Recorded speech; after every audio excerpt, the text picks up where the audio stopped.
disebut juga tasawuf juga, tasawuf akidah, tasawuf. Ya. Sekarang ada juga perkataan zindik. Zindik. Ya. Boleh dijelaskan tentang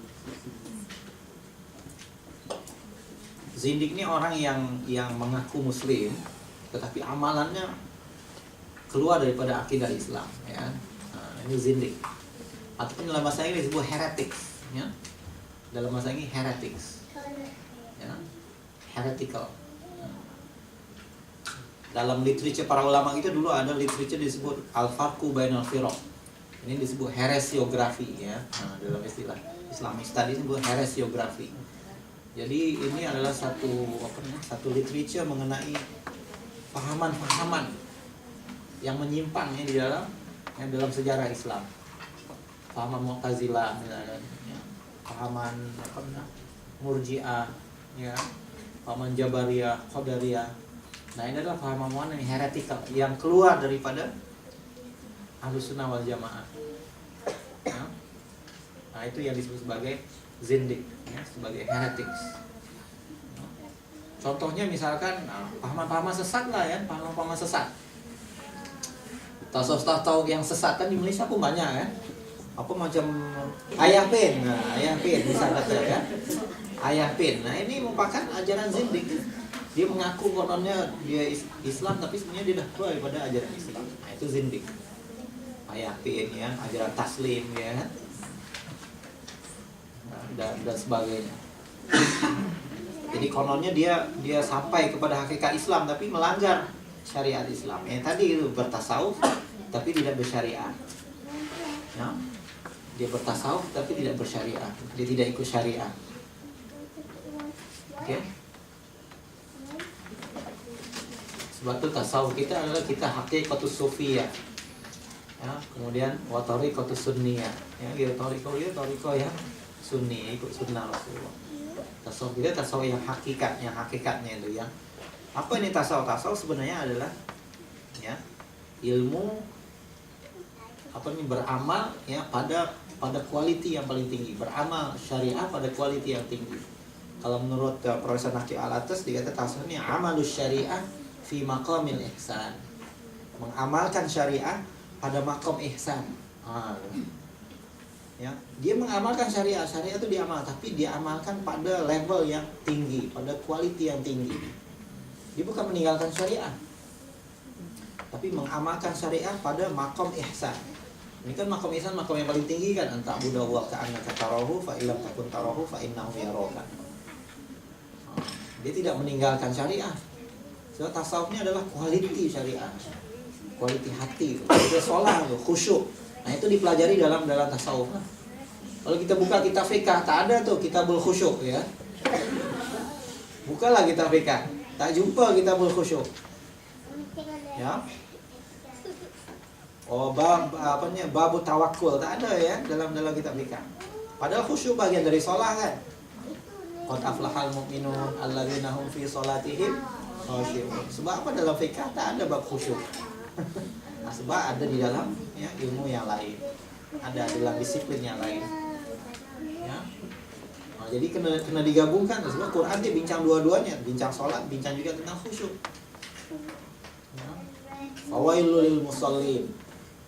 Ya alladzina hum an sholatihim sahun. Nah, ini kalau dalam fikih tak dibahas dah. Sebab fikih ini dia tugas dia sekedar melaksanakan bahwasanya ini sah. Sah maknanya sholat itu tidak perlu diulang lagi, sekedar itu saja. Tapi kalau tasawuf dibincang lagi, amalannya makbul ataupun tidak, amalannya diterima ataupun tidak, dibincang lebih dalam lagi. Bukan sekedar sah, tapi amalan tadi diterima ataupun tidak. Jadi syarat-syarat untuk diterimanya untuk keikhlasan. Nah, ini di dalam ilmu tasawuf. Jadi kita tidak menolak ilmu tasawuf yang benar. Ya. Hakikat tasawuf yang benar itu kita tidak menolaknya. Sebab itu kita katakan kita hakikatus sufiyah. Itu juga adalah hakikatus sufiyah. Bagaimana? Itu juga thariqatus sunniyah. Itu juga dakwah salafiyah. Ya. Jadi kita boleh menggabungkan antara salafi dengan sufi, kita boleh gabungkan. Yang di luar bergaduh kan, kita boleh gabungkan. Ya.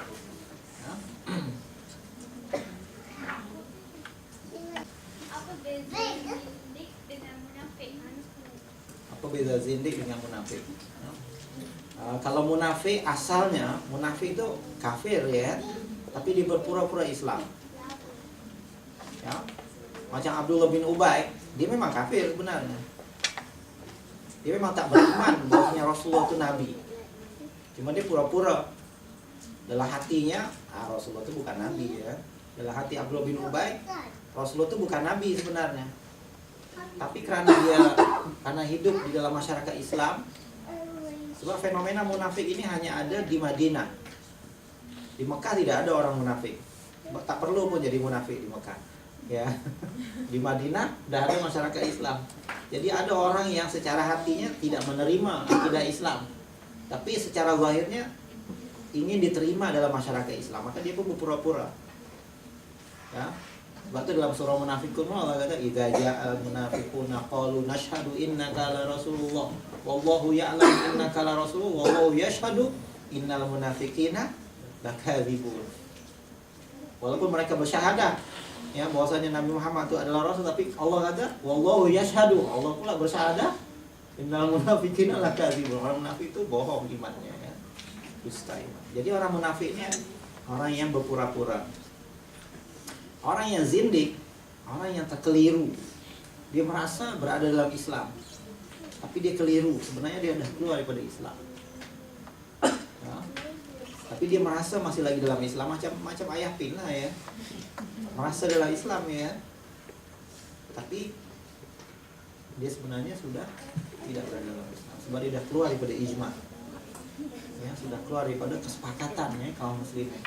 Sebab apa? Sebab kaum muslimin kata Rasulullah kata ya la tajtami'u ummati 'ala dhalalah. Umatku ini tidak akan bersepakat ya dalam masalah-masalah kesesatan. Jadi kalau dia sudah melanggar ijma, maka dia sebenarnya tersesat, tapi dia tidak merasa bahwa dirinya tersesat. Inilah yang disebut sebagai zindik.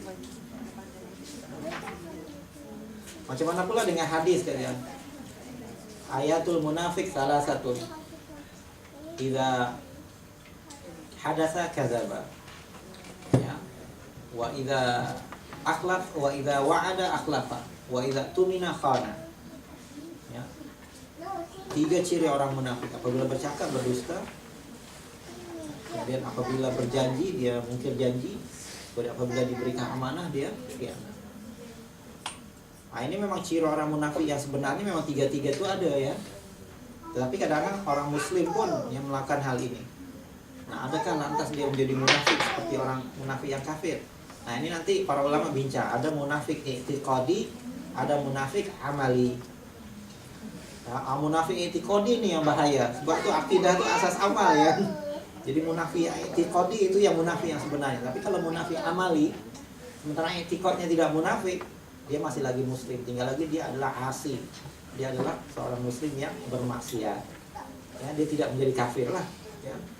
Nah, itu nanti dibahaslah oleh para ulama akidah. Ya, kufrun duna kufrin misalkan. Kafir yang bukan kafir keluar daripada Islam. Ya, nifakun duna nifakin ya.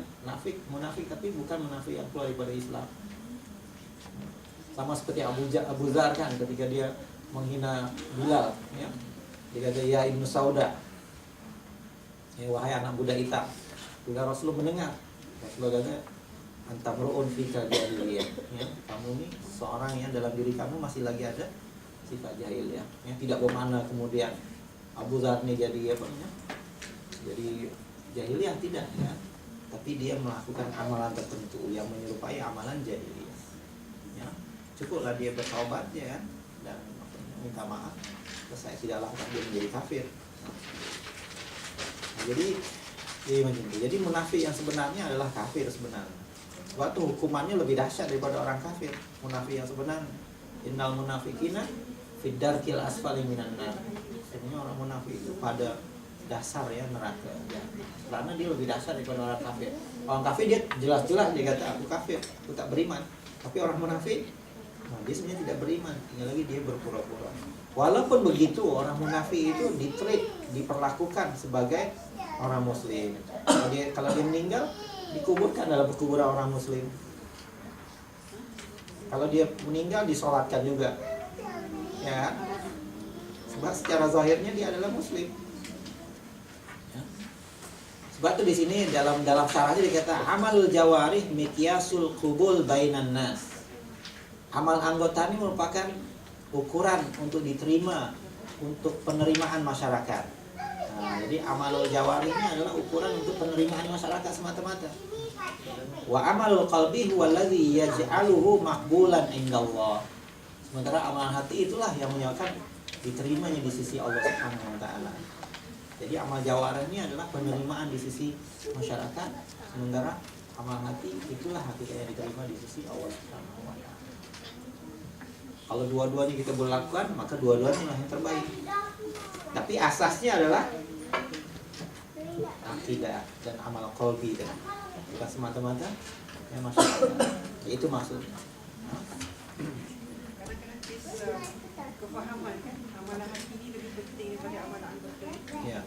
Dia membawa kepada kefahaman lain kan. Contohnya macam ada orang kata meninggalkan syariat dia wajib. Contohnya sebab dia tak sampai seru. Tak sampai seru. Kalau dia kata dia buat, tak ikhlas. Kalau dia kata nak tutup aurat, tak makan lah sebab tak ikhlas. Ya. Saya apa tak solat? Sebab tak khusyuk dia kata. Ya, sebab apa tak solat? Sebab tak khusyuk dia kata. Kalau solat pun tak khusyuk dia kata. Boleh ke begitu? Tidak boleh. Ya. Kalau yang wajib itu, walaupun amal hatinya belum ada ya, kena dibuat juga. Kalau yang wajib, ya. Kalau yang wajib, walaupun amal hati itu belum ada, kena buat juga. Ya. Tetapi dia belum sempurna lah ya. Dia kena usahakan lagi, ya, sehingga ada amalan hatinya. Kalau ditinggalkan terus memang habislah, tak ada apa ya. Kalau dia buat juga, ya, setidak-tidaknya adalah tuh ya markahnya ya. Ya. Kalau dia buat juga adalah tuh markahnya. Walaupun tak sempurna ya. Tapi kalau tak buat sama sekali markahnya tak ada ya. Di sisi Allah Subhanahu wa taala. Nah, jadi macam itu. Jadi yang wajib itu tidak boleh dikecuali ya. Jadi amalan yang wajib itu mesti dilakukan. Walaupun amalan hatinya itu belum sempurna. Khususnya yang wajib seperti sholat. Sebab itu anak-anak ya, budak-budak misalnya kata ya. Itu kita kena ini kan untuk sholat. Walaupun dia belum paham lagi ya, kita tahu lah ya budak-budak. Mau 7 tahun mana dia paham ya. Tapi tetap kita suruh juga untuk sholat. Kalau 10 tahun tak sholat juga boleh boleh dipukul. Ya. Nah, itu menunjukkan bahwasannya apa yang wajib itu kena dilakukan walaupun secara kualitinya belum lagi sampai. Ya, jadi kita tak boleh menggunakan kepahaman bahwasanya kalau tak khusyuk ya tak payah sholat. Kalau tak ikhlas tak payah tutup aurat misalnya. Kalau tutup aurat pun buat apa kalau tak ikhlas ya. Jadi yang pertama ini ketundukan dulu. Pertama tuh tunduk dulu pada peraturan. Ya. Kita tunduk pada peraturan. Kalau peraturan memang peraturan yang qat'i, tunduk dahulu ya, ikut dahulu. Lepas itu baru kita improve ya dia punya amalan. Iya, sunnah 16. Kalau macam dadah kan haram kan nak dadah, tapi kalau macam digunakan dalam tujuan perubatan, jadi macam disebabkan kes terpaksa, jadi kita dibolehkanlah ambil ubat yang ada dadah tu kan. Tapi kalau macam setengah orang dia macam salah guna, dia addicted dengan ubat yang ada dadah tu, macam dia macam tak limit tanpa ubat yang ada dadah, tapi dalam terubat lah. Iya. Iya, kalau memang tidak ada jalan lain ya untuk berobat, ya, kecuali dengan menggunakan bahan-bahan yang asalnya dilarang ya, dari segi syariat seperti dadah dan sebagainya. Memang menurut ilmu medik misalnya tak ada, misalnya tidak ada obat lain yang melainkan ini. Nah, case itu dikategorikan sebagai case darurah lah. Ya. Sebab darurah ini secara umumnya ada peruntukan dalam syariat. Ad-darurah tubihul mahdurat. Ini ada kaedahnya. Ad-darurah tubihul mahdurat. Maknanya kedaruratan ya, itu menyebabkan dibolehkan sesuatu yang asalnya dilarang. Ya, karena darurah maka sesuatu yang asalnya dilarang menjadi boleh. Itu maksudnya. Contohnya kalau tak ada makanan yang lain kecuali daging khinzir saja ya, maka ketika itu boleh dimakan.